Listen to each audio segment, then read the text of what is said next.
Hey everybody, welcome to the second episode of the Experience Share podcast. We actually made a second episode. I didn't think we could do it. You don't see that happen very often, following up on something that you start. Yeah. Where's Spider-Man Part 2? Griffin Tucker? That's an inside joke to some of my friends out there. Probably the only people who watch this fucking podcast. Not an inside joke to me. Yeah. Where is it, me? If it sounds like I'm shouting, it's because I noted my low volume in the previous episode, so I decided I'm too relaxed. I just realized we didn't finish playing. Not on the edge. No, I just realized we didn't finish playing all the notes out. What notes? We didn't. What's our main topic? I have all of the topics. I don't necessarily know a main topic. We'll just be, talking. Okay. Enjoying each other's company. Okay. Welcome everyone back to episode 2 of the Experience Share podcast. We're back again to talk about some more Pokemon, talk in general, have a good old goof gaff laugh H3 quote meme. I don't think you should say that our work is derivative of others. You're right. So, note to self. I mean, all work is derivative of something else, but you got a point. Maybe that's something I stole from somewhere else. All right. Moving on. But seriously, welcome back. For those I missed you. For those who have stuck around, thank you for sticking around for our second episode. I was shocked we got 20 views on the first episode.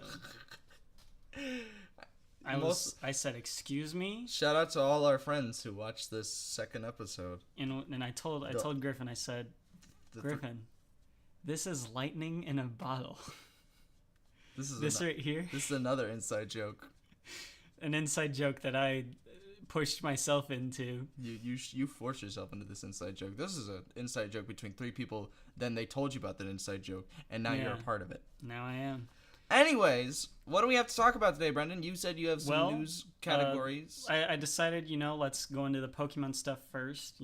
Well, of course. Because there's not really a lot to talk about in this dry season. Yeah, I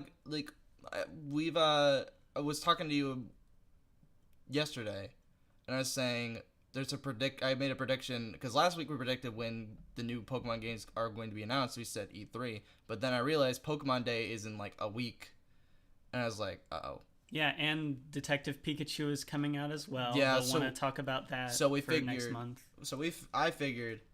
Well, if they're gonna make an announcement at any point, they're probably gonna do it on Pokemon Day, just like they did with Sun and Moon. They're gonna make a Nintendo Direct announce on like Friday, and say, hey, there's a Nintendo Direct on Monday. A Pokemon Direct needs to be specific. a Pokemon Direct. It's going on the Nintendo Switch, so it could technically be just a Nintendo Direct. Well, my question is, how much Pokemon is there to talk about?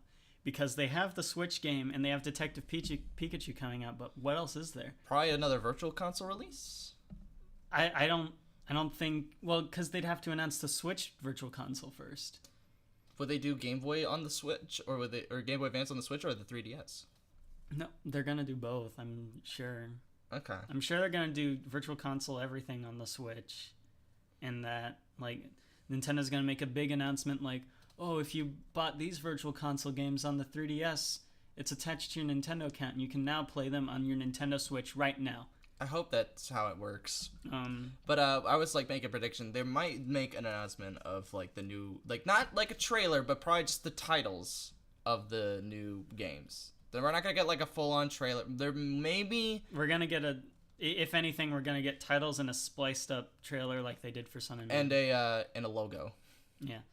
But maybe your leaks have a good hint towards us. Well, we're not there at the leaks. Yeah, we got some official stuff to talk about first. All right, what do we got to talk? What do we got on the bill today, Brendan? Please. There's a new Battle Spot game mode that's coming out that I think you'd be interested in. Do tell. It is the Ultra Sinnoh Classics. Back in the time of Omega Ruby and Alpha Sapphire, they did the Sinnoh Classics. For entering, you got Cynthia's Garchomp. Yes. This time they're only doing 50 battle points, so it's but it's Sinnoh regional decks. You can. As a Sinnoh fetus myself, I think this is great. You're a Sinnoh fetus? No. You started in Diamond and Pearl? No, I started on Fire Leaf Green, but I can't call myself a Gen 1er, can I? No. I'm a Hoenn Babby. Oh, no. Yeah, so... I don't know what do you call someone who started with Fire Red Leaf Green? Do you call him like a Gen 3er? I guess. I don't know. There's Gen 1er, Joe Toddler. Joe Toddler.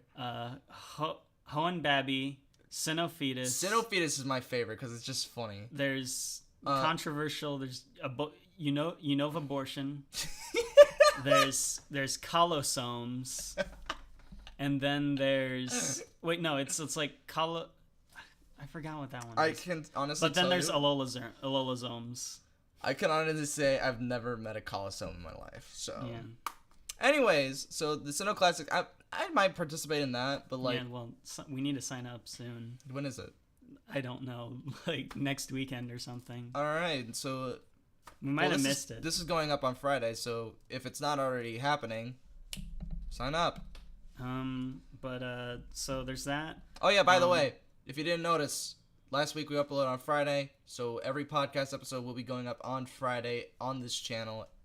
We will try to get it up on every Friday. We can't make full promises because, like we said, I was about to say, like we said, episode 1, we're busy boys. So if we miss a week or if we miss 2 we're busy men, Griffin. We're 20 years old. You're 20. I'm 19, going on 20. You're going on 21. Jesus Christ. Oh, yeah. Good Lord. But if we do miss it a week, I don't think anyone's gonna be too concerned at this point. But yeah, we're gonna try and get out as every Friday. At least weekly. If not, definitely bi-weekly.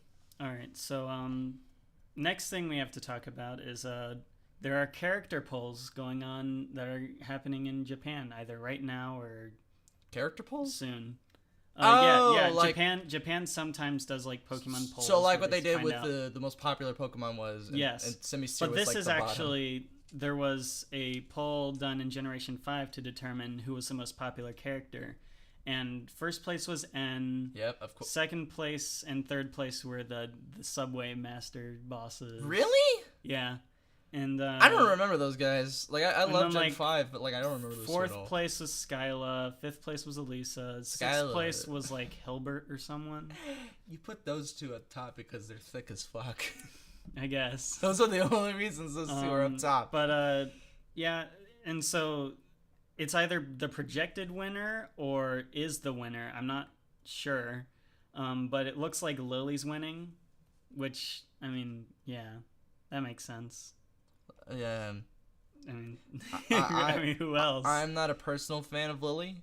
Yeah. I can admit she has a better character than a lot of others, but I don't fully like her as much as I do like a character like Gladion or Lucamine.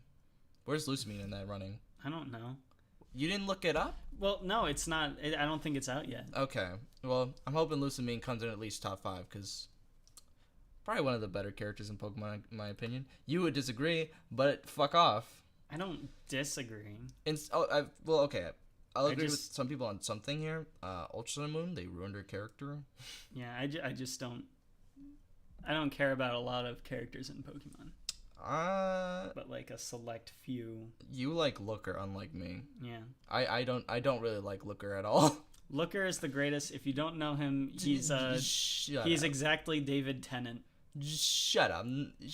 Like if you look at him, you're like, okay, someone at Game Freak is a Doctor Who fanatic, and they wanted to put Doctor Who in the game. Shut up. Looker is like top 5 worst characters in Pokemon.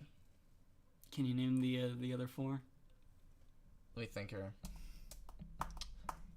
One category goes to all the rivals in X and Y. Yeah. Oh, well, no, they fill up all the other 4 slots. Oh, you're right. There it is. There we go. I wanted to include Diantha. She's like the worst. She's 6. She's like you think she pushes Looker out? She takes number 1 as the most worthless character in Pokemon. Does her inclusion push Looker out? No. Is he like 6 now? No, because Serena can stay in at 6. Yeah. Yeah. Okay. Serena can stay at 6 because she's bad, but not the worst of the rivals. Mm-hmm. Compared to like Tierno, who's like number 3.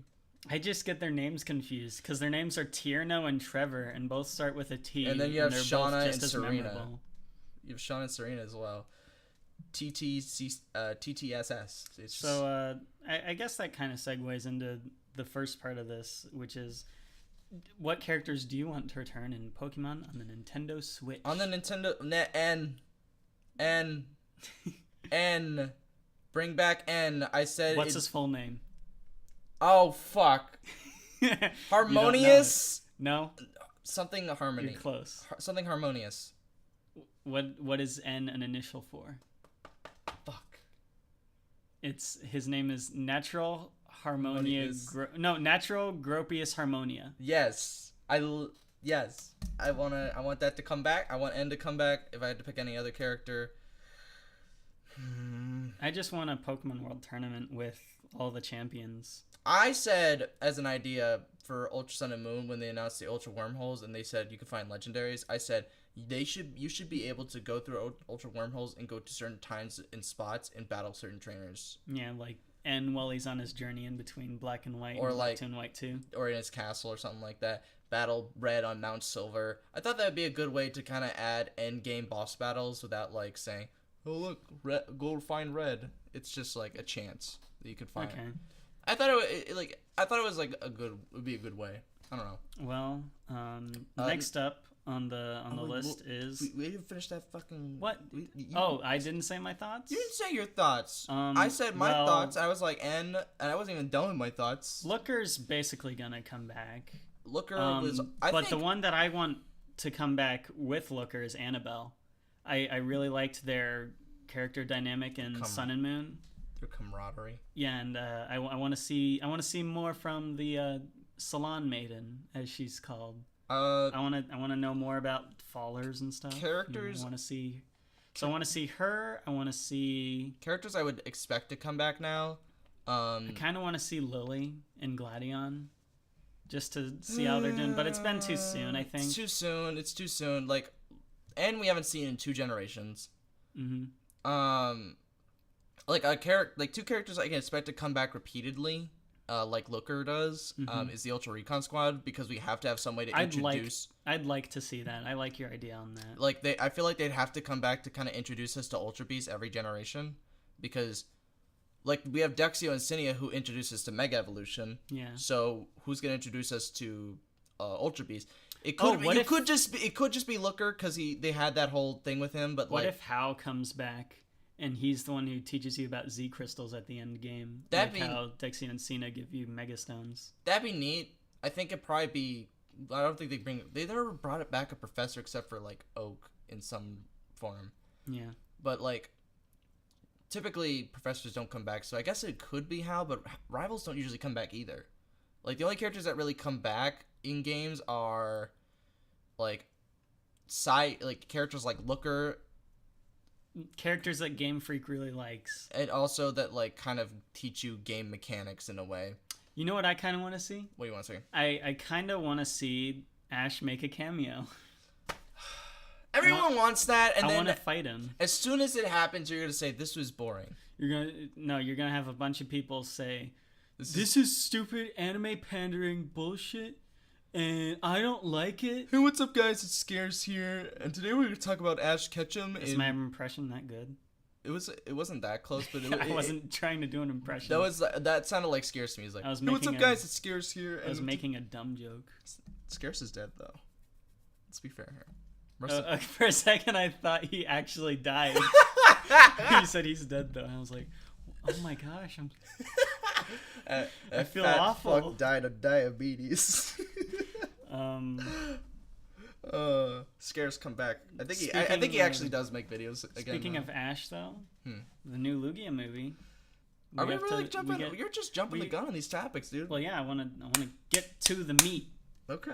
Where's the beef? The old ladies say, and I forget if that's Wendy's or Burger King, but then they say, it's over here. That's not how they say it. Well, I want to point out we're only 15 minutes in. We're through half the topics we wrote down.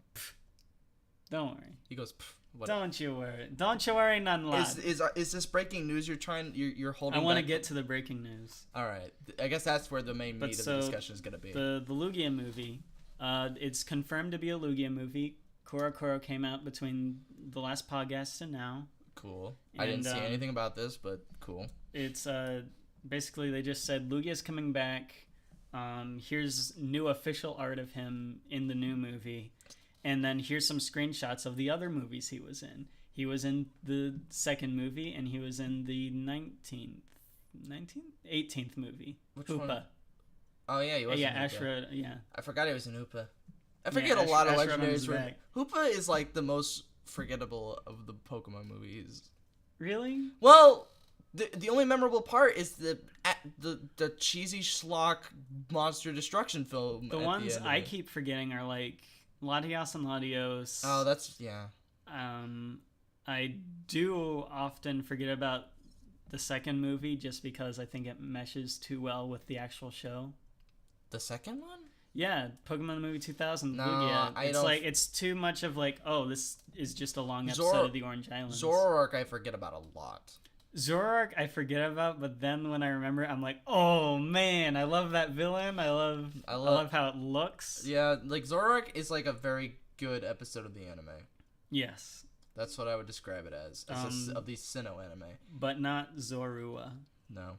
Zorua is an annoying part of that movie. But speaking of Zors, you wrote down Zerora in that. So, here's my question. Yeah. So, Verlis has brought it up that it doesn't make sense that all these leaks are pointing to like a 2018 release for Pokemon.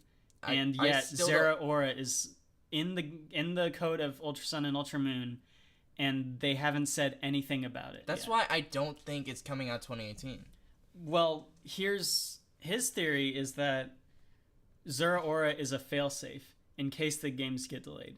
So if the games don't get delayed and they're coming out in 2018, Zeraora is instead kind of like Victini, where it's we did an have event Pokemon at the beginning. Let's be fair, we did have Hoopa and we had Volcanion. And Volcanion both in X and Y, and they did not even like appear in it. Well, you could get them in X and Y. To be fair, they were just like the same generation. Yeah, they were the same generation, and like to be fair, X and like they probably took a lot of the assets from X and Y and ported it over to.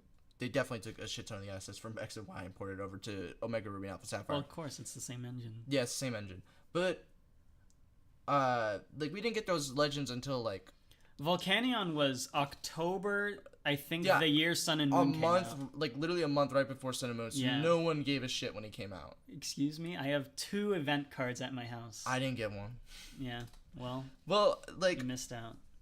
It was a done legendary event because everyone was hyping about Sun and Moon. That's why I don't want it to come out this year, because Aurora's not going to get hype at all. It's going to come out like... I think Zeraora is going to get the Marshadow treatment with, like, the whole movie thing. Like, okay, so Lugia's thing is that it starts... Well, I know Zorora's gonna get that Marshadow treatment. I'm not sure. Maybe, but like... Event-wise, I don't think, like... I think they could just give it out, like, a month before the Switch version comes out to throw a little bone to the 3DS users. I guess, but like... That's what I think the year of... Well, because if you remember, it's like the year of legendary Pokemon. Actually, now that I think about it, Volcanion came out like a year before Sun and Moon came out. Did he? Yeah, because the year Sun and Moon came out was the year of mythical Pokemon. Oh, that's right. So I think they're going to do that, where they throw a bone to like the people still playing the previous version. Mm-hmm. Because like I had to boot up my Omega Ruby, or I had to boot up my Alpha Sapphire after playing Sun and Moon because the Meloetta event was out in December. So I think they might do that, where they kind of do it concurrently for like a month or 2, and then they're like, let's just switch over to the Switch one now. Okay. I think they could do that. I guess. It's like not out of the realm of possibility. But like, I feel like it'd be much more... I feel like it'd be much smarter to kind of... Because... Well, the hype for Ultra Sun and Ultra Moon has kind of died down into, like, alright, time to do free-for-all sessions and do Wi-Fi battle content. But, like, we're out of... Which, yeah, I mean, it's not like... But, like... This is the first time in, like, the current YouTube sphere that the Pokemon YouTube community has experienced a dry spell. A sequel game. Yeah. Like Black 2 and White 2, like the community was there, but like it was just getting like we had Maryland. Like it's reasonable to assume that like if Ruby and Sapphire came out and everyone was hyped about it, and Fire Red and Leaf Green came out and everyone was hyped about it, and they were like everyone was making videos. Yeah. And then Emerald comes out and fewer people are as interested because it's not super different. Like the Pokemon community, it started at the very tail end of Black and White 2, and you're right. And it's like, what do we have at the time? We had Maryland. Well, it started Munching I think Orange. The main, but we didn't have anyone like Current covering. Sphere was like a stem off from people who were making videos during Diamond and Pearl and Black and White. Yeah, like there was no like real news coverage because keep in mind this was also before a time when we had full leaks and the games started releasing the same year globally. Because before then it was like, oh. Yeah, Japan gets it in June, and we get it in November. Yeah, Cerebi would get it in Japan would get it in June, then Cerebi would do a shit ton of coverage on the games in Japan, and then once it comes to America, like we already knew about the game. And then Cerebi pirates the game, and then thinks that, oh, they coded it into the game that your starter doesn't get experience during the tutorial. Isn't that weird? And then he finds out that that's just a failsafe to stop pirates, and then he takes down all the information and pretends he didn't pirate. That happened, by the way. I respect Cerebi. I respect Joe. I respect Cerebi. Joe's the best. Bulbapedia has a better interface, though. What? I think it. Maybe it's just. We're about to have a heated argument. Sir. I think it's easier to navigate than fucking. Than fucking Cerebi, just a little bit. Joe built that website with his damn bare hands. Why do I feel like we've had this argument before? We have not. I'm having like we have not had this argument at all. I am having the biggest case of deja vu.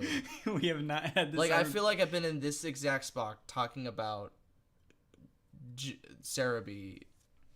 I don't know. I'm not saying Cerebi's bad.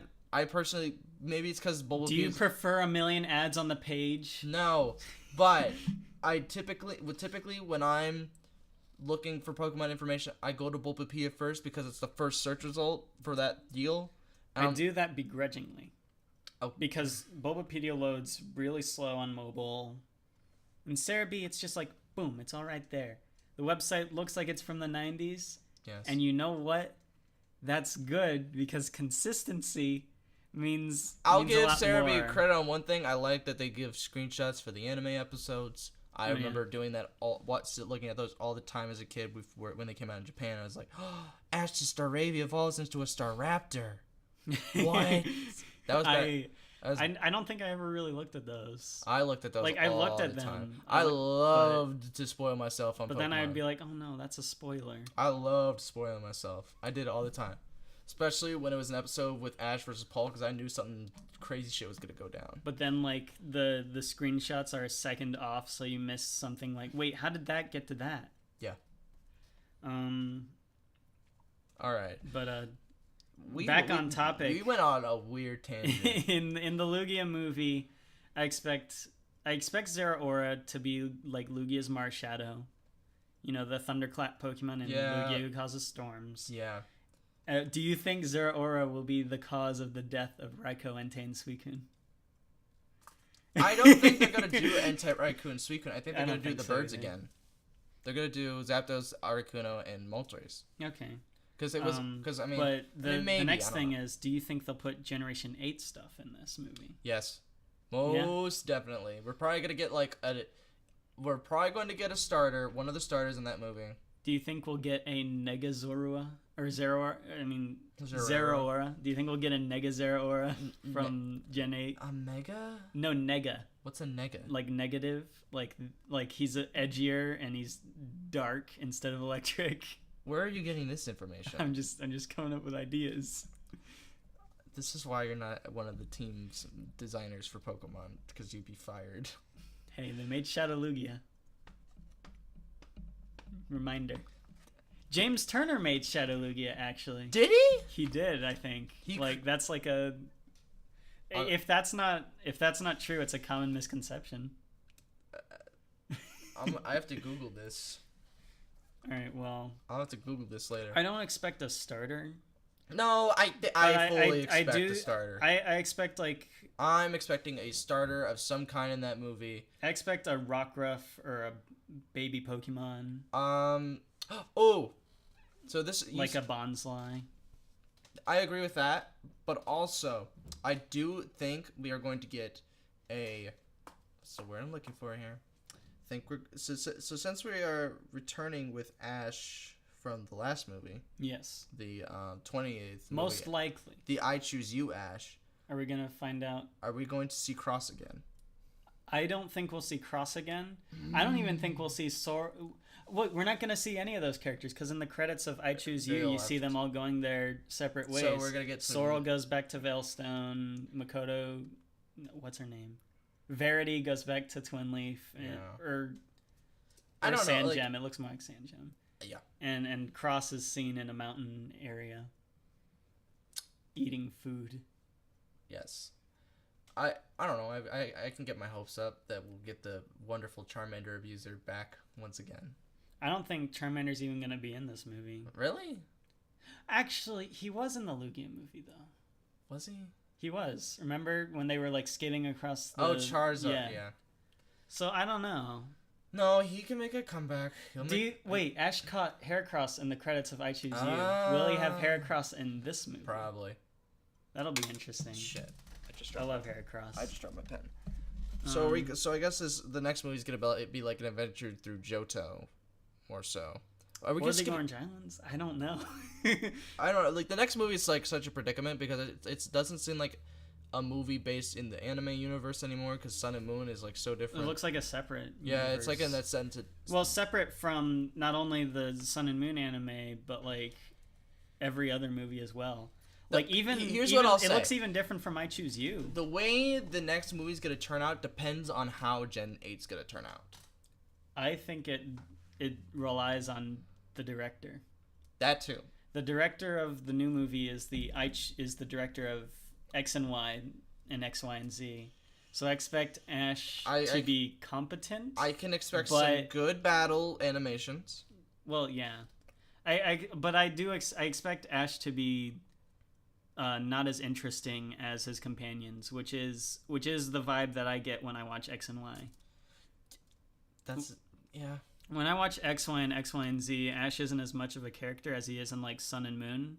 Yeah, Ash is like the follow, like we follow Ash, which I think is why they don't have him develop as much in the other seasons. Like they don't make him like super smart from his previous experiences because then he just becomes.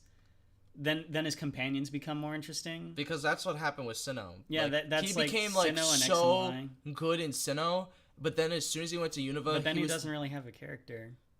No, like when in Unova. Here's the deal: if you make his enemy, his rivals, his enemies, and everything else around him interesting, he can be interesting too.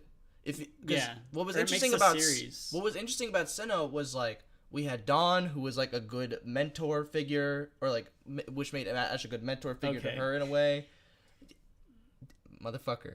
What? I'm not saying perfect. What? But a good I don't know. You were like giving me that. No. Well, when I was looking at you because you said Dawn was a mentor, and I was whoa. No. I meant the opposite. I meant Dawn is like a Padawan to Ash, which is that was a nice little character dynamic. Brock became more interesting in the anime because he was like more focusing as opposed to.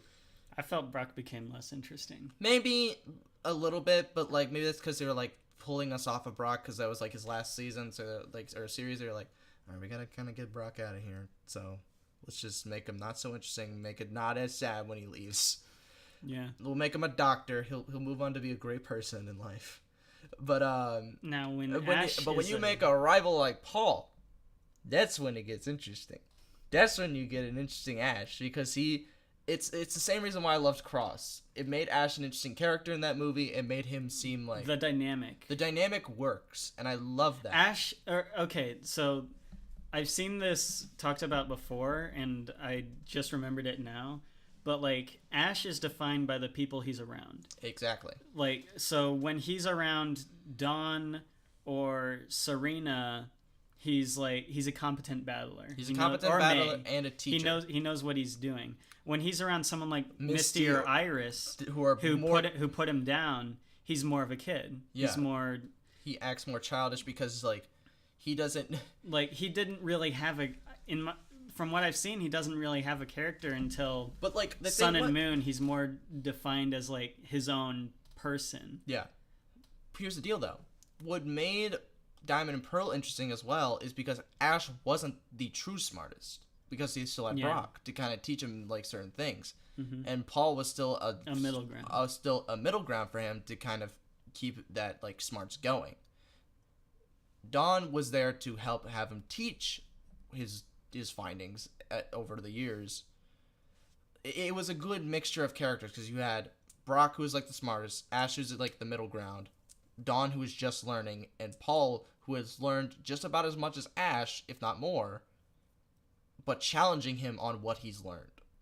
That's why that was a good dynamic. X, Y, and Z, I don't know who the rival in X, Y, and Z is. You haven't seen it yet. It's he doesn't really. He has like multiple. He's rivals. really his own rival. Yeah, like you have. I remember at the end of the Kalos League, you had that one guy with the Sceptile. What's his name? Sceptile. That's Trevor. No, not Trevor. Yeah, Trevor has. Oh, wait, no. You're thinking. His name. It starts with a T, I think. No. It starts with an S. Yeah, and it's Japanese too, I think. I'm not there yet, so I don't really know. But like, you had that guy who was like. I think he's interesting. He's interesting, but I haven't seen it. It's interesting how he learns, because he goes from looking up to Ash to I can kick Ash's ass now.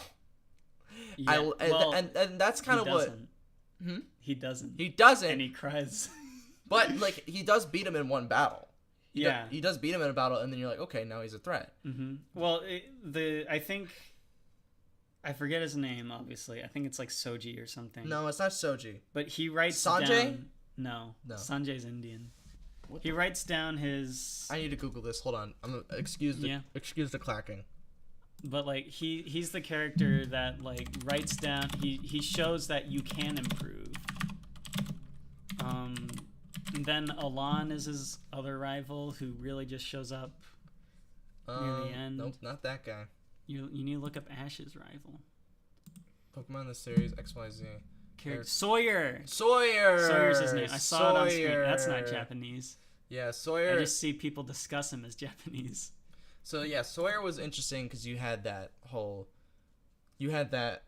be a character who's like learning and going through the ranks, and then eventually comes to the point where he can beat Ash. Now let me explain Tierno and how much better he is in the anime. So we're gonna have this X and Y discussion. We are, and we are not counting anything from the anime with these characters. Agreed, because it's an X and Y discussion. So in the anime, Tierno, his thing is all about dancing, right? So when he's doing battle, he's all about like keeping a tempo up with what's happening in the battle. So he has a Squirtle, which becomes a Wartortle, like bounce around. Not a with Mega him. Blastoise. I don't think so. I don't think he gets Mega. Why do they do that in X and Y? Why do they give him a fucking? Why do they Griffin! give him a fucking cornfish? We're not talking about X and Why Y. do they give him a fucking cornfish and not a goddamn Squirtle? We're not talking about that. Fuck! You clipped the audio. I know I did. So I'm gonna have to fucking edit that. So then Ash sees that battle strategy and he sees it working, and then he says, "Okay, I want to try that." And then he tries it, and that's not his style, and he gets beat up over and over again. And he's like, "Okay, maybe that's not my thing." He says, "That might be your thing, but it's not mine." And so then he just does his own Ash. But that thing. was the whole thing with Paul and Ash in like Diamond and Pearl. I keep going back to that. This. You think that is not the dynamic? No, I know it's not. That's not the dynamic of like I'm gonna abuse my Pokemon, but that doesn't work for me. It's more of like that's what the outcome is.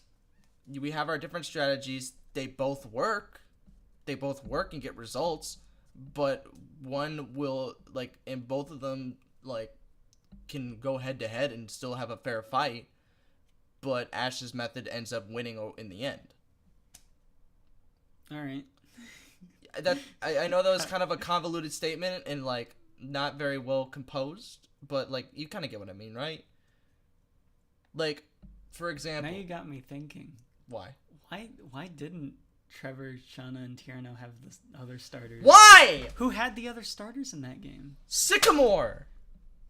No, he had all 3. Yeah! That just got me thinking. Like why did they give Trevor and Tierno the other 2, and then they have the other 2? Yeah, why didn't they do that? Didn't do that. Because you got both fucking starters in that's... X and Y. Why? That's why I trust... Why? Okay.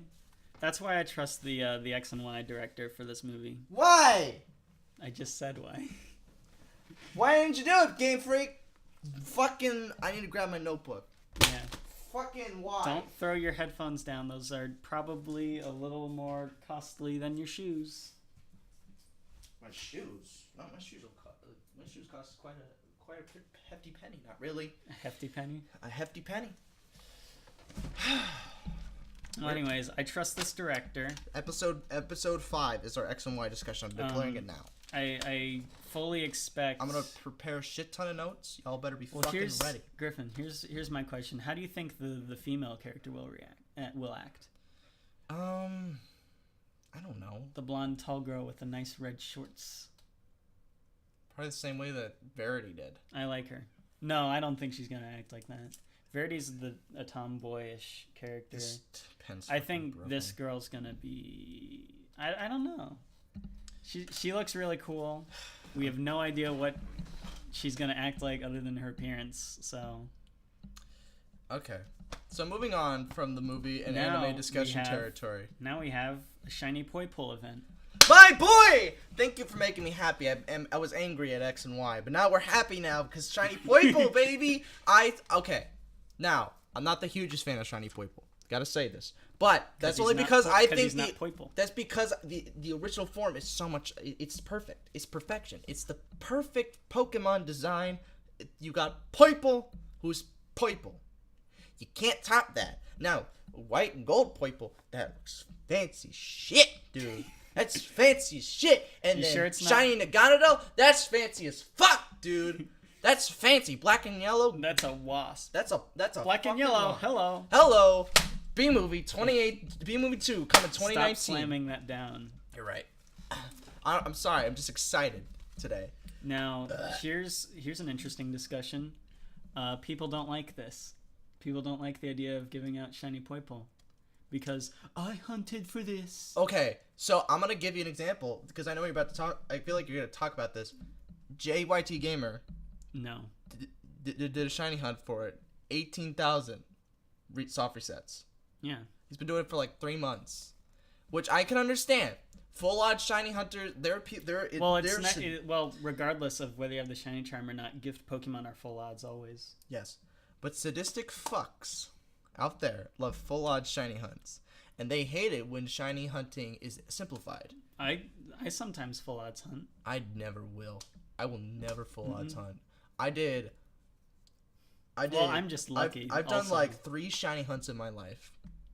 Maybe like 7. I give up after like 1,000. A good number of them are just after. Was just recently. I give up after odds because I'm just like, I'm not going that far. Mm-hmm. It's boring. It's just doing the same motion over and over. I'm not the biggest fan of shiny hunting. I'm just putting that out there to those who shiny hunt. You have the best amount of patience, but as a person with ADHD and just the biggest amount of impatience, I can't do it. Now, when you shiny hunt competitively, like when it's you versus me, it's fun. Then I win because I beat you in our shiny races. He got a shiny Pheromosa in 75 encounters. After, what did your Buzzwole come in at? 3,000? No, my Buzzwole came out in like 2,200 or something. Yeah. I got 2 shinies in one day. I got a shiny Veltal and it can't be 2,000. I need to check. But I got a shiny Veltal at 174 or something like that. Actually, probably is 2,000. And then after that, we went to lunch and I said, I'm going to hunt for shiny Pheromosa and you're going to hunt for shiny Buzzwole. He's like, all right. So we did it, and I got my shiny Pheromosa in 76 encounters, and that was like the day I said, all right, I'm done shiny hunting, no more. I quit. Okay, it was not 2,000. I got it in 1,027. Damn.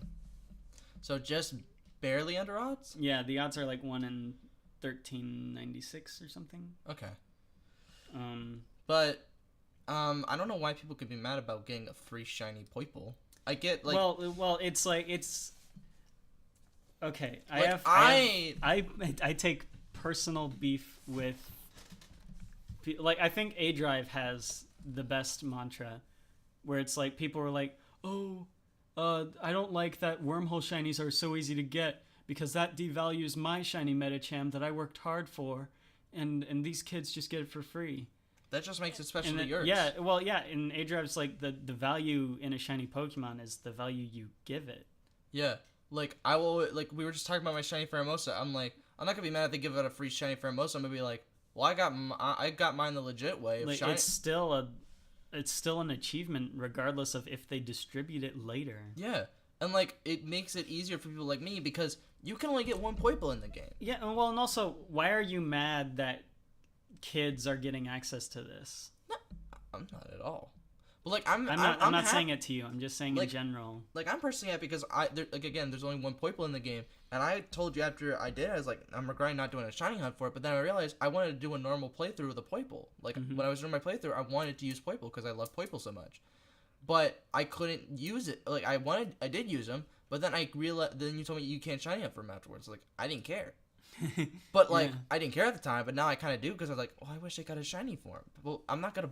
This is why you don't want to play through the game again. This is why I want multiple save files. Going back to what we discussed last podcast, and also why I want why I'm okay with this. I'm okay with getting a free shiny Poiple because I never got one. And okay, so SMK, I think in my opinion, who's SMK? SMK Gaming 05, he's a shiny hunter. I'm not. Okay, well, he's pretty negative in terms of like stuff like that and distributions and stuff like that.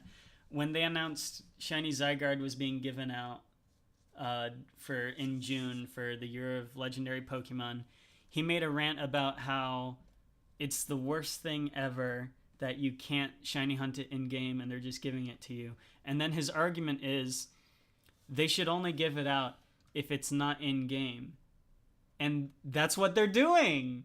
Like his argument is they should only give it out if it's not attainable in game. And then he like backtracks and tries to save that argument, but like that's how he feels. He personally wants it to be that if it's the only reason you should be distributing it is if it's like the game updates and they added a new shiny to the game. Yeah. Like for all intents and purposes, Game Freak doesn't really want you to know about Shiny Zygarde anyway. Yeah. And so I'm shocked they haven't done like a shiny like Sun and Moon Legends event yet. I'm sure that's happening at some point in the future, or like in some other games they're going to be encounterable and not shiny locked. I guess. But like cuz that's what they did with Xerneas and Yveltal. They did like an event with them back in X and Y. Well, they did, but like they made them eventually encounterable. I know they did, but like I'm shocked they haven't done like an event for them yet. For Solgaleo and Lunala? Yeah. Or Necrozma even. Well, for right now, I think it's so that Nebby stays special.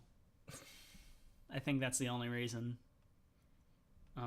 But I think I don't take issue with like kids getting access to these shiny Pokemon because, well, if you hunted for your shiny Poiple, there's nothing saying you can't be proud of that still. Oh yeah, like JYT Gamer, I'm sure he's happy that he got his Poiple. He was like filled with joy when he got it in 18,000 encounters. And plus, it's probably going to be in a different Pokeball. Like the one you hunt for is in a Pokeball. I'm sure the new one's going to be in a Cherish Ball. Yeah. Like I don't know. It seems like a dumb thing to get mad over. Yeah, especially over a Pokemon as perfect as Poiple. Yeah. Like, just be happy it's a Poiple. I'd be happy to get another free Poiple any fucking day of the week. Also, the reason why we're, I don't think we said it, but the reason why we're so certain that it's coming to the U.S. is because it's a TCG event, and so it's going to be like Shiny Tapu Koko. Is there going to be a Poiple card involved? Yeah, probably. Most likely. I need to get me that Poiple card.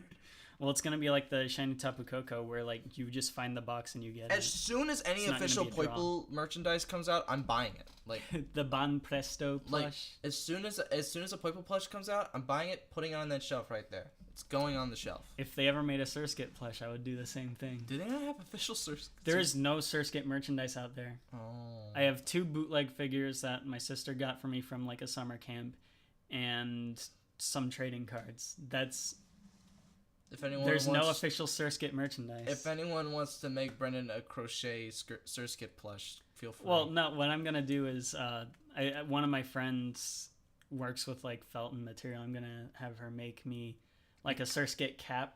Oh. It's like I kind of want a like Poiple cap. Well, that's got to be a Poiple helmet. Oh, dude! The sticky stuff if someone out there can get me a Poiple helmet that's like a Mega Man helmet or something like that, you know, that kind of Mega Man helmet meme. I want one that's like a Poiple helmet. Give me it. Okay. Well, next point of discussion, we have real leaks? Question mark, exclamation point, question mark. You talked to me about this the other day, and I was like, okay.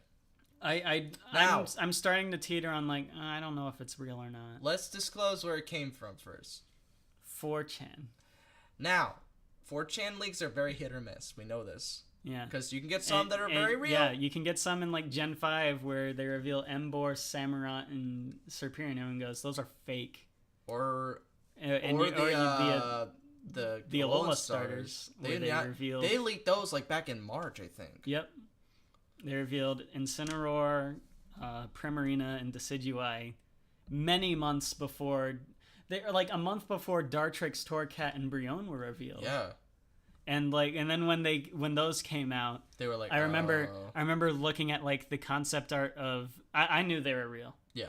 I looked at the concept art of Dartrix and I saw that Dartrix feathers like were shooting out, and I looked at the feathers that Dartrix was throwing, and there was like the exact same feather that's like on the top of Decidueye's head, and I was like, okay, I think these are real. Yeah. And then when they revealed Mallow, yeah, and Mallow's in the concept art for Incineroar, it's like it's sold. People tried saying like that's just a generic Hawaiian girl. That is not like, come on, come on, that's Nintendo. But so these leaks are coming from a supposed translation team. Yes. They put out a call for hiring like localization and translation in Nintendo of Europe, and supposedly this is coming from someone who worked on translating Xenoblade Chronicles 2 and another game. And so they basically stated that like any new Pokemon dialogue that they get in the script is their name is replaced with omissions, like omission. Okay. And so the only like he found out the name of the region, and it's like Minra or something. I don't know. Miarna. You texted it to me. I don't know how to pronounce it though. Minya. Minya.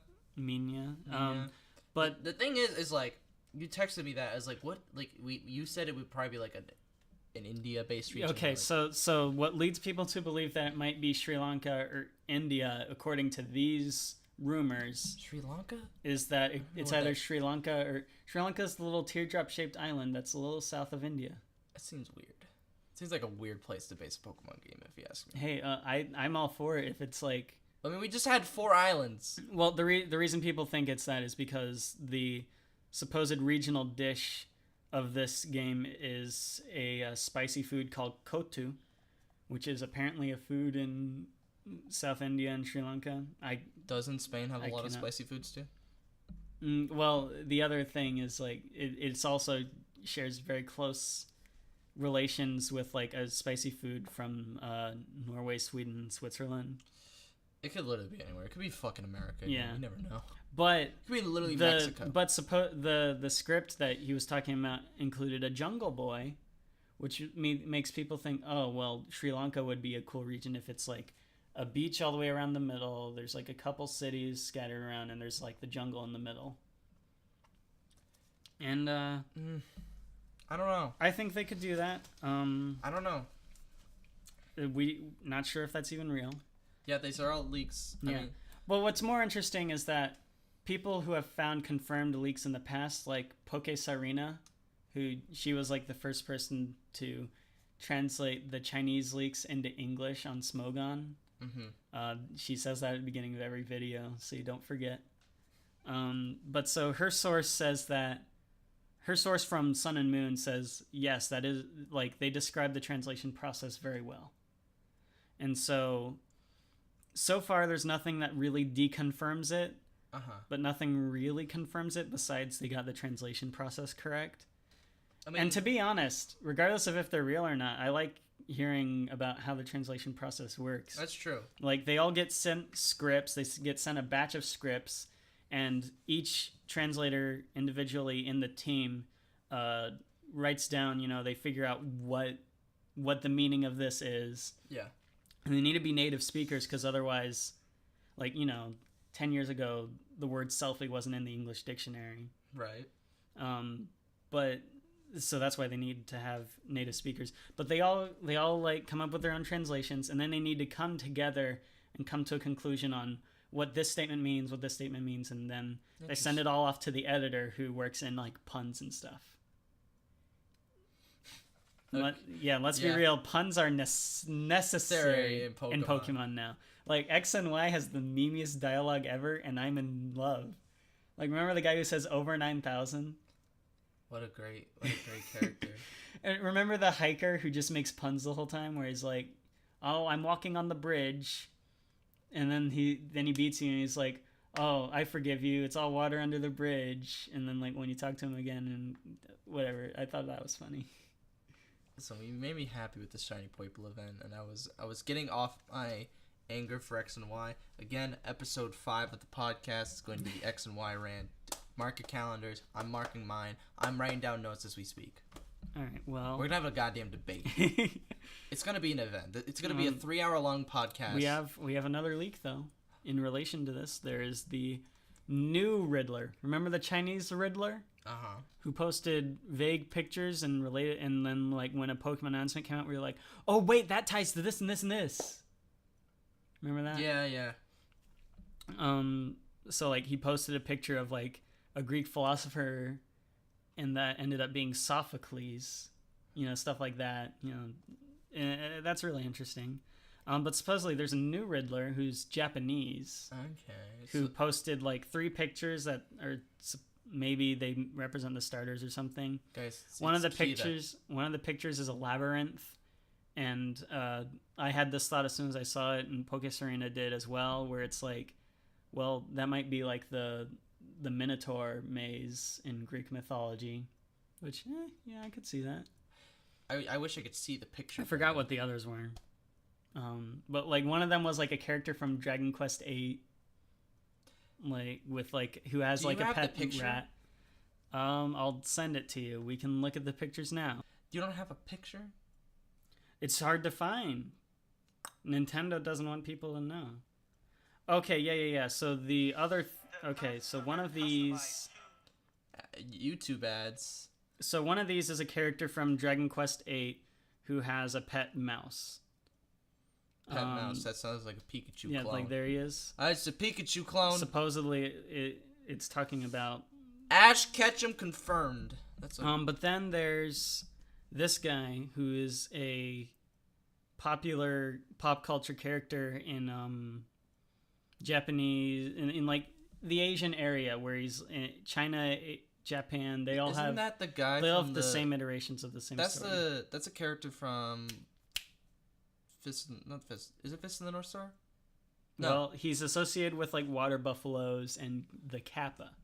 And if there is a Kappa starter, I am picking that up as soon as I can, because I love Kappas. You love Kappas.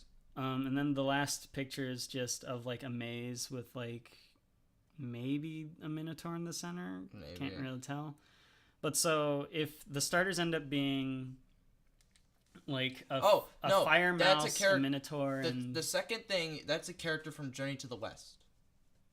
I think so. That's a character from Journey to the West. I don't know which one, but, like, the necklace, the beard. He's associated with water. And the hammer thing. Yeah, that's a character from Journey to the West. And he's also associated with the Kappa yokai in Japan. And I really like Kappas. So we're thinking a Fire Minotaur Pokemon for the Fire type. You're only saying that because you want the Chinese Zodiac thing to be real. Which one are you talking about? The Chinese zodiac sign for like fire type starters, where it's like, Fennekin's kind of a dog. I'm not saying that at all. I just want a cool Minotaur Pokemon because we never had one before. Now, firefighting. I want. Oh no. But like the Minotaur would be kind of weird because it'd be half human looking, wouldn't it? Or would it have to be like a? I've seen fake Minotaur Pokemon. They don't look that weird. That's true. But in the grass type would probably just be like a mouse.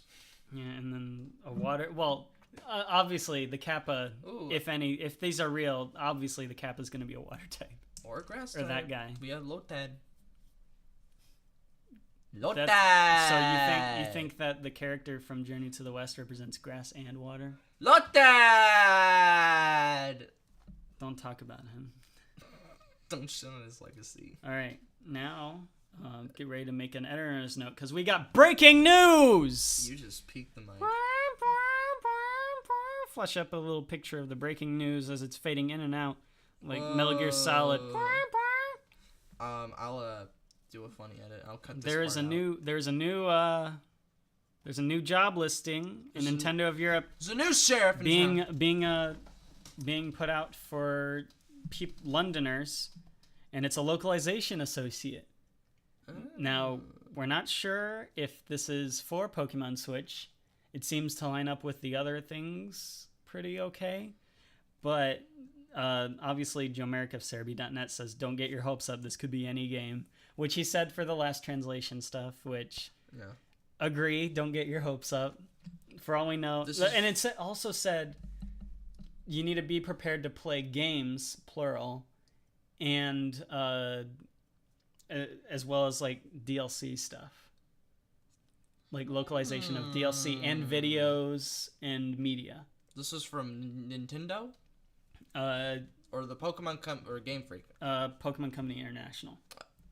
This could be Detective Pikachu because I don't think so. We did have the game in London. I think Detective Pikachu is already practically done. I'm pretty sure they're done. You think they're not finished a month before release? Well, DLC stories, you know. Well, that's what the new Detective Pikachu is. It's Detective Pikachu, but with all the DLC. Okay, so I mean that just leads my theory further. Detective Pikachu, that's probably what it is. Well, it could be that, either that or it is. I don't think they would have a playtest for Pokemon, like the new Pokemon game, this early. Yeah, we're like, but if it's coming out this year, they would. I don't know. Yeah, it's a tricky. Like I get it. Next week they could literally drop a name next week. I feel like they will. I feel like they are. Like that's what my thought process is. And going then maybe through. like a demo at E3, like. But like we literally this announcement could literally come at any point. It could literally come at E3 this year. Yeah. We have no clue. Like what did the guy at E3 last year said? Ishihara? Yeah, they said they said it's not coming this year. It's coming. He said 2018 or later. Is that what he said? Yes. And that is what it says in the shareholders report. If that's true, if it's coming out 2018, 2018's got a few good Nintendo games coming out off the pipeline. We got which ones? We got Metroid Prime 4. Is that this year? I'm assuming it's this year. If it's not, then it's definitely next year. Oh yeah. If it's not, it's definitely early next year. But I think it's gonna be this year because they're probably gonna be released around the same time. Could you imagine if Nintendo is just like they have two fantastic games every year, two big name titles. I feel like that's what they're gonna start doing from now on. Well, because last year was Breath of the Wild and Mario Odyssey. This year could be Pokemon and Metroid. Well, Pokemon and Kirby. Kirby Star Allies is coming. No. You're not a big fan of Kirby? The big winner this year is gonna be Metroid. Are you kidding me, Brendan? Everyone. All right. I'm telling you right now, people like Metroid more than they do Kirby. I'm sorry. It's just it's a fact. I don't think Metroid is like before Pokemon came out. The top 4 dogs were Metroid, Zelda, Mario. Make another mark. I want you to pull up. Sales of sales of Kirby games and then compare them to sales of Metroid games. I'll look them up right now. No, just do it later. We're in the middle of a podcast. Kirby game sales. Kirby game sales. sales in No, millions. it needs to be the more recent ones. All right, well, I'm going to look up Metroid game sales. Well, okay, that's not fair. Oh, really? We had Metroid Prime You think Federation Force. I don't think as many people care about Samus as they do Kirby, because Kirby's easily marketable. Me? Okay, Look at this. All right, let's look at Metroid Prime sales. Okay, and then let's look at early 2000s. Squeak Squad 2 million. Kirby sells consistently around 1.5 million. These consist around 1.5 to 1.10 million. 1 million to 1.5 million. However, okay, so maybe they're around the same. However, oh, it's been like 10 fucking years since the last Metroid game, and I'm sorry, Brendan. The masses are kind of speaking to me here that they're more excited about Metroid than they are Kirby. The two big games this year, like, I mean, Nintendo's still releasing games this year, but you have the two big ones would probably be Pokemon and Metroid. Next year, I'm hoping next year is like Smash and something else. Kirby. Another Kirby. Kirby Star Allies 2. You're the only real Kirby fan in the world, I guess. Whatever. I'll put the sales up here around here so you can Let see. you decide. Yeah, I'll decide. Leave in the comments, what are you more a fan of, Kirby or Metroid? Me personally, I'm a Metroid boy. I can't wait for Prime 4. And moving on, do we have anything else to talk about today? Nothing Pokemon related. Would you care to find out some personal findings I found in my psychology and communication classes? All right, cool. Okay, so this is big news. What's the big I news? found out that I've been cured of a terrible, terrible illness. What's that? I've been cured of introversion. How have you now? Pew, pew, pew, pew, pew. Throw in some applause. Mark it down. Good I Lord. am no longer an introvert anymore. We should have just done the X and Y rant today. I'm now an extrovert. I'm no longer perceiving. I'm now judging. I'm not INFP anymore. I'm ENFJ. I don't know anything about this. You don't know the Myers-Briggs personality thing? I don't know what mine is. I know what it is, but you should take the thing. I'm not gonna do it in the middle of the podcast. Well, obviously not. It takes like 12 minutes. Yeah. 12 minutes to half an hour, depending on which one you take. Oh God, no. But yeah, those are. Isn't that interesting? How interesting. I was hoping you'd have more to add. I don't have much because I'm working most of the time. So. Well, I wanted to go on a little longer, but you don't have anything psychological going on in there. No, I don't. It's 80% of Pokemon podcast, Brendan. What did you expect? I didn't expect 90. Oh, I'm so. Well, Ooh. we don't got. Well, let's see here. What do we got? We got Oscar nominations coming up in a week. We got Black Panther. Oh, Black We Panther. could talk about Black Panther real What are quick. those? That's a thing his sister says. I didn't care. I might see it just for that joke. I didn't care. I'm serious. I saw it. I didn't care. You saw it? I did. How did the crowd react when they said, "What are those?" I don't remember. Did you feel a collective hush over the audience? I kind of felt in awe of its majesty. I cringed, but I felt I heard like a couple kids laugh. I personally found the movie not boring. There's Just Marvel. It was Marvel. I don't know why people are making this film the second coming. Like, I get it. It's an all black cast movie. But you know what else is an all black cast movie? Moonlight, or mostly. Yeah. Moonlight. There Straight are out other, of Compton. There are other really good, mainly black films, Like, and I don't think a Marvel one should be the one everyone says is like groundbreaking. the new one. And I get it. The entry. Marvel movies are the mainstream nowadays. They're the mainstream for film. So when you make a Marvel movie that's the mainstream, you kind of make a movie that's like, oh look, a movie meant for a mainstream movie meant for me. Like, I get it. Yeah. Not a lot of mainstream people see Moonlight. Not a lot of people see Straight Outta Compton. I get what it's for. It's to reach that mainstream urban audience and black audience and make people happy. And I'm happy for diversity's sake. Yeah. I love diversity in film, but that shouldn't be a selling point. Agreed. A selling point in a film. I have heard people say that it's it's like above the middle point for Marvel films. Would you say?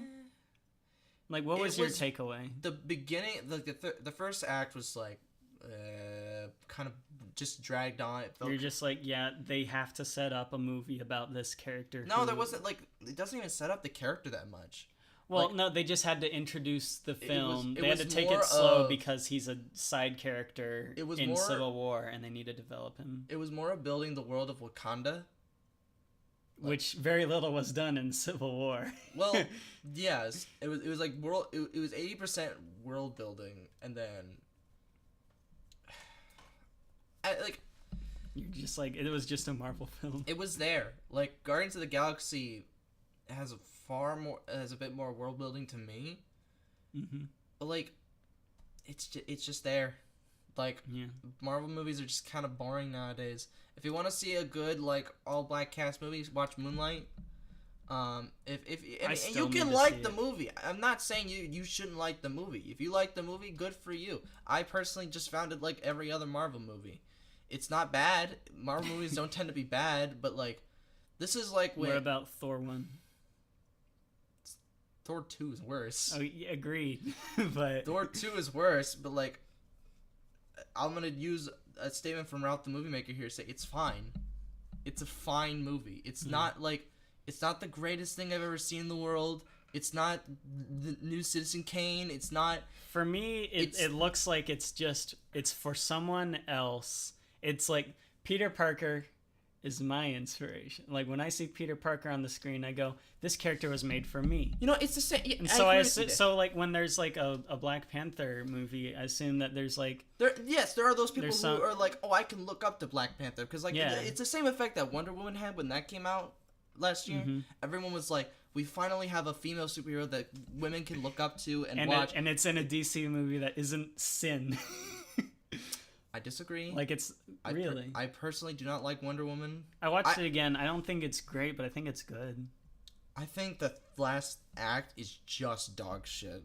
That's why I don't think it's great. It's just pure dog shit. And, like, there's so many awkward, terrible moments in that movie. And, like, weird, awkward attempts at humor that make you feel like you're watching a Melissa McCarthy film or something like that. No, I was getting more of a Pocahontas 2 vibe. I've never seen Pocahontas. She goes to England and she plays dress up. And then she acts. I'm talking about when the dude comes to the Amazon island. Oh yeah. Like when he's when he's like sitting in like Steven. Yes, Steven is sitting in like the tub, and then he like stands up, and then she looks at his penis. There's like some weird dick joke that I don't remember. Yeah, she was like. She was like, "Oh no!" She said it was like a bait and switch. They ended up actually just talking about his watch. Yeah, I thought that was funny. Didn't she say like, "What's that small thing?" Yeah, or something like that. I don't know. And then, but like, I thought she's like, it tells you what to do, and he's like, "Yeah, it's my watch. My grandmother gave it to me." Yeah, it's not the. I mean, I'm not saying it's the worst film ever. It's just not as good as everyone and their mother said it was. It's not Steven, it's Steve. I just looked it up. Yeah. I'm sorry, everyone. So isn't it like Steve Trevor or something like that? Yeah, that is it. I was like, I know his last name is Trevor, but I forgot if it was Steve or Steven. I remember they took like the two most generic first names and put them together. He's been a character for like 50 I get it. Years. I get it. But whatever. It's kind of the same way I feel about Black Panther. I personally don't think it's like the greatest film ever made. I mean, it's not as bad as Wonder Woman. Wonder Woman was pretty bad, like a little bit worse than Black Panther. But DC standards. DC standards, sure. It's like the best. It's no Batman v Superman, but it's nowhere even close to the reigns of a Marvel film. Like Black Panther, farce. I think Wonder Woman is better than like Thor 2. Sure. I think it's on level with Thor 1. I don't know. They're pretty similar. I'd have to see Wonder Woman again, but I remember walking out of that theater very disappointed compared to what the critic score was. Yeah. The critic score was like 80%. I was like, damn, that's a really good score. I think it was definitely inflated just because of how and that's kind DC films have been since Man of Steel. Like that, I feel like that's the same with Black Panther.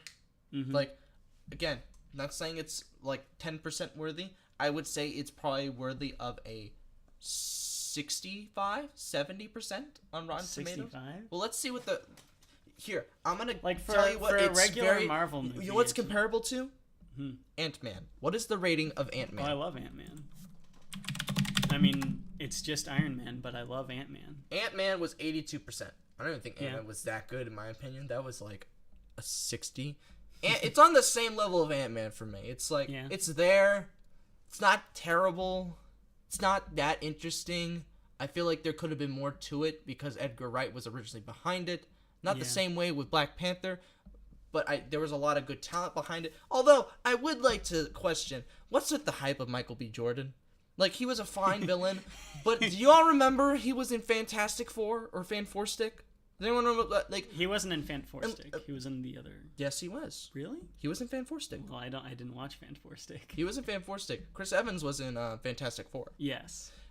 He was the original Human Torch. Yeah. But I want to say I liked Michael B. Jordan as an actor before this movie because I saw Creed and he was great in that movie.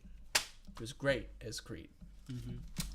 So, but like apparently the whole world's going nuts for Michael B. Jordan. It's like I already knew he was a good actor. Now y'all are just fakers who didn't know he was a good actor. Faker?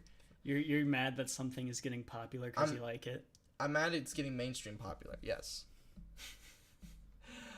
But that's my tangent on Black Panther. Is that why we don't like Rick and Morty anymore? That's why I don't like Charizard. You don't like Charizard just to be contrarian? Well, I also think, like, again, we've talked about the argument last podcast. It's like, I think he's a spoiled rich kid that gets whatever the fuck he wants, and I don't like it. I don't like it. Well, but that's my rant on Black Panther. You can see it. It's not a bad movie. It's not, like, terrible. It's just kind of meh. You know what that means, right? And before people say I'm racist for hating on Black Panther, You're not hating on it. I'm not hating on it. I'm saying, like, it's fine. I'm not saying, like, I give it a 5.5 out of 10. There. It's average. Above? No, that's a little above average. It's a little above average, but it's fine. It's a fine movie. See if you want. I don't think Marvel really does go much below fine. No, like, not typically. Thor 2, in my opinion, is like boring. Age of Ultron was pretty bad to me. Okay, never mind. I take it all back. Thor 2, you get a slight pass. Age of Ultron is disgusting, in my opinion. It's bad. In my opinion. Okay, no, so I get what you mean. Let me explain how I feel about Age of Ultron. It's like they were having a board meeting. They were like, there's production issues with Ant-Man, but we need someone to create Ultron because we promised people that Age of Ultron would be coming out at this time. Make it Tony we can't Stark. Push back. Yeah, let's just make Tony the worst person in the world. But like, they can't ruin his character so much because he still comes off. He's Robert Downey Jr. He comes off as a logical thinking person. And and then you watch the movie, you forget about it, you watch Civil War, and you're like, wait a minute, where's this Wanda character from? Oh yeah, she was in. Oh, there was another Avengers movie in between the first one and this one. There was an Avengers 2. Like you're watching Civil War. Oh, I thought you were talking about Age of Ultron. I was like, what? No, like you're watching Avengers Civil War, and you're like, wait, who's Wanda? But like even when I saw Age of Ultron and then I saw Civil War, I saw the character show. I was like, who's this? Yeah. Who are you? Who was your son? I don't remember him. Whatever. Like it'd be more effective if it was like the character of like, I don't know, Quicksilver's mom. I know they were orphans, but it'd probably make more fucking sense than bringing in some random character I didn't know. But I like. Wait, what character you didn't know? Wanda. She was introduced in the last movie. We knew her. I didn't remember. She's the Scarlet Witch. She was in Age of Ultron. She worked with Ultron. I thought you meant the bitch who like tells Tony Stark, my son died in Sokovia. Oh no, that's just supposed to be a regular civilian. You're not supposed to know who she is. I don't fucking know. I don't know why they didn't just bring someone who Tony Stark could actually attach himself to, as opposed to some random kid who just died. Like if someone died in his presence, and because Tony is a very emotional person. I get that, but like in the movie, he's like, we gotta crack down on these like casualties, man. We gotta crack down on them because there's so many of them, and like it's only and like his two sources are one woman and like some other person, I think. and you're just Wonder Woman and or basically just the destruction that generally follows them around. And like, it didn't make sense to me in Civil War because it was like, I feel like it should have been reversed. Like, Captain America should have been trying to crack down on casualties as opposed to Iron Man, because Iron Man tends to be more reckless. But whatever, it's the development of his character. I don't fucking care. We were talking about Age of Ultron. Well, let's talk about, now that we brought up Civil War, were you Team Captain America or Team Iron Man? I didn't know who to fucking vote for, because it was like both teams didn't make any sense, but in the end... You think... Alright, I want to hear this. In the end, to me, it was like, at first I was like, well, I guess Tony Stark makes sense, you gotta stop casualties, but like, at the same time, Captain America makes sense, because casualties are gonna fucking happen regardless. Because there's one source you can't control. The villain. You can't control what the villain's gonna do. You can only control what you can control yourself and say, okay, I'm not gonna destroy a building. But if a villain does it, how do you stop that? So Captain America's team makes sense. But Captain America's team also fucking sucks in terms of the heroes it has. Because he's Captain America, and he's my least favorite character in the... Well, no, he's my least favorite of the popular ones. Really? Yes. I don't find him relatable at all. Like, once he got injected with super serum and he became the super soldier, Captain America, he just as soon as he stopped being little CGI Steve Rogers, he's just like this unrelatable... I think Winter Soldier... spouting person. They make him a good character. Hear me out. He doesn't change at all. Whereas a character like Tony Stark changes drastically over the course of all the movies he's in. And it's like, is Captain America even human with like the way he's portrayed? Like, and that's why I don't get like why everyone attaches. I'm not saying he's my favorite character either. I'm not saying I like him either. Like, I think, yes, he is on the weaker side, but he's not any worse than like Hulk. Banner? Yeah. Bruce Banner? Bruce Banner is like, I just don't want to be angry. I can't get angry. Thor is more interesting than Captain America, I'll give you that. Oh, definitely. Like, but like, he's not as interesting as like Tony Stark or like the new Spider-Man. Yeah, like Iron Man and Spider-Man are my favorites in this universe. My favorites are the Guardians of the Galaxy, just because like that's... I shouldn't say universe. I mean, come on, you can't tell me that the camaraderie and the just banter, the weirdness of the Guardians. Because I like weird stuff. I love weird stuff, and I also like I like good humor. I like teams that are made up of idiots. I love those kinds of like situations where like we gotta put together this amazing team of a fucking raccoon, some thief, a tree, the biggest doofus in the universe, probably one of the better warriors in the galaxy. We need to organize a team of Miley Cyrus the robot. You're right. Honestly, if they make that Guardians of the Galaxy Volume 3 with those characters, like they foreshadowed at the end of Volume 2, I'd be really interested. I'd be interested, but I would also miss the original characters a lot. Yeah, but like they'll be in Avengers. As long as James Gunn's directing it, it's fine, because James Gunn is a good director. I'm not sure if James Gunn is doing it. If he's not, then I'm not on board. I remember James Gunn saying that Volume 2 was the last time he'd be doing those characters, but I don't know if I don't know if that means he's done with Guardians as a whole or Marvel as a whole. Because I'm down with James Gunn directing, because he's a good director, he's a good writer, he's probably one of the better ones that do. I didn't think Guardian Volume 2 was going to be as good as it was. Are you kidding me? I was like people were like, I think it got a little undermined this like last year. People were like talking about Spider-Man or Thor a little bit more. No one really paid attention to Guardians 2 all that much. It made me sad because I really love, I think it's better than the original. I think it might be my favorite Marvel film to date. I think I like the original a bit more. But like Volume 2 fit so much, like it crams so much down into like its time constraints, and it didn't come off as though they were rushing to get everything together. I liked season. The Golden People were a little weird. I love the Golden People. That was the only thing I didn't. Volume 2 really is the best villains Marvel's introduced. Well, and they also say what you want about Michael B. Jordan. You're wrong. They foreshadowed the other villain, like Starchild or whatever his name is. Star-Lord. No. The guy the Golden People create. He's not always created by the Golden People in the comics. Adam. Yes. Adam.